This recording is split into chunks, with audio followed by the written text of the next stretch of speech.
Hello everyone and welcome to the Suzanne Helfant Show, brought to you by the Kenyon Sports Connection. I'm Matthew Ruskan, and to my left, head coach of women's basketball, Coach Helfant. Thank you for being here.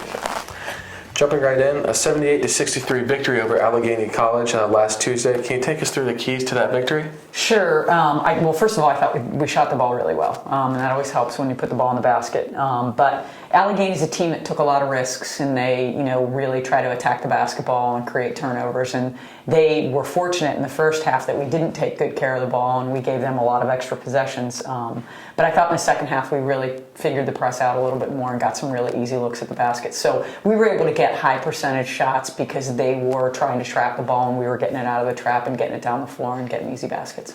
And talking about that press, what adjustments did you have to make to be able to break it as easily as you did in the second half? Well, in the first half, I just thought we were a little bit too anxious. We were playing way too fast. We were not jump stopping when we would get the ball ahead of the trap.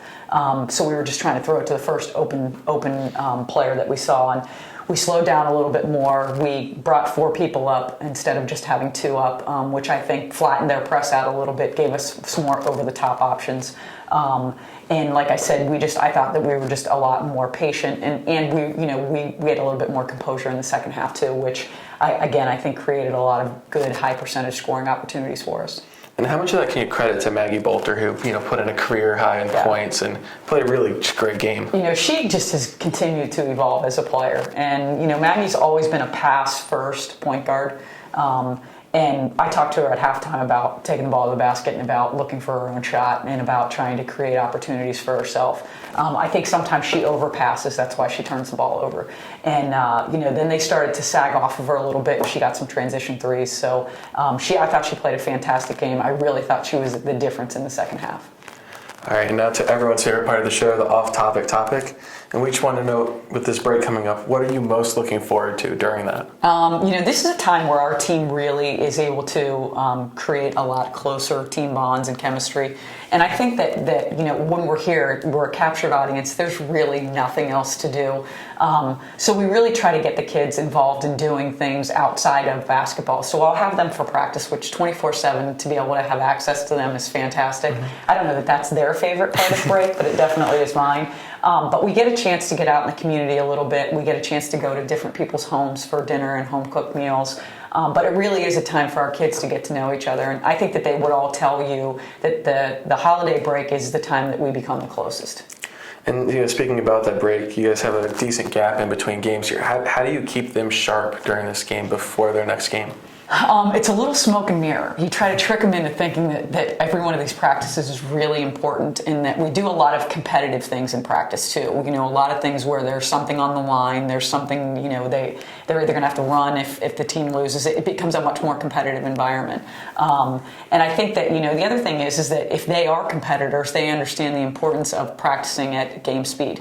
Because if we don't practice at game speed, we're going to get ourselves out of basketball shape. And even if we shorten practice up a little bit, but we still go really hard, that's what I'm looking for. And to make the practices where like I said, there's something on the line all the time, it helps to keep them focused.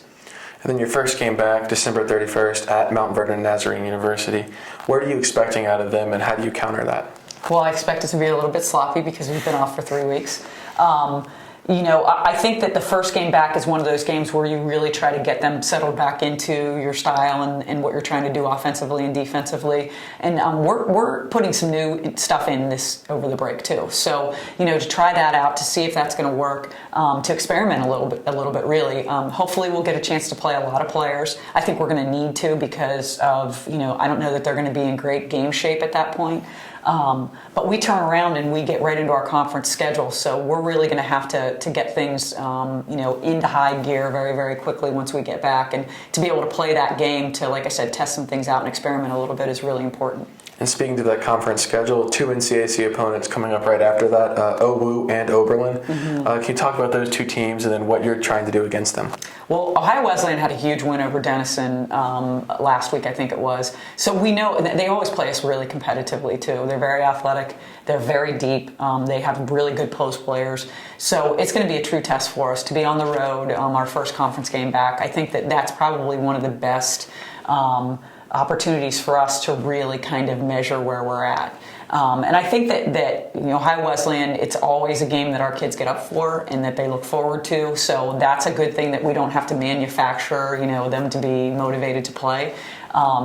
And I think that, then turning around and playing at Oberlin, that's going to be a tough test too. To be on the road those first 2 games back is really going to test our mental toughness, and hopefully they'll come back from the break ready to play. And if I know this team, and I think that I do, these kids have responded every time that we've challenged them, so I expect them to respond to this too. All right, well, thank you so much for being here. Sure. And for the fans, if anyone's hanging around on the Hill over break, December 31st at 1 out Mount Vernon Nazarene University. Come out and support the ladies. Coach, thank you so much for being here. Thank you. And for the Kenyon Sports Connection, I'm Matthew Ruskan. Thank you for joining us.